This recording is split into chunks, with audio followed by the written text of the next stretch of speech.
Mamimitas po tayo ngayon ng mustasa harvest. Hoy, tayo tanghali na. Mamimitas. Upo na nga lang gagawa pa siya isang bago. Ito pa. Hindi pa, pinipili pa. Ito pinipili pa. Ayan po mga na-harvest na. Hoy, akin ang bangko. Abay, wala ka naman ako ngayon. Wala. Ngayon wala ako.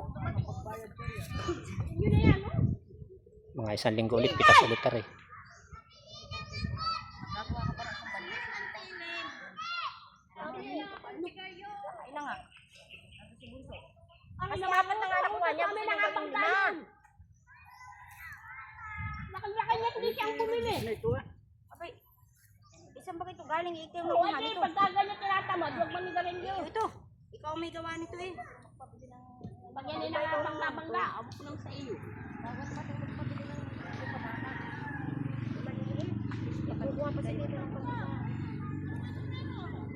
Dito, pinapipili niya sa akin eh. Siya pupunta pa rin sa gitna. Punta pa, sabi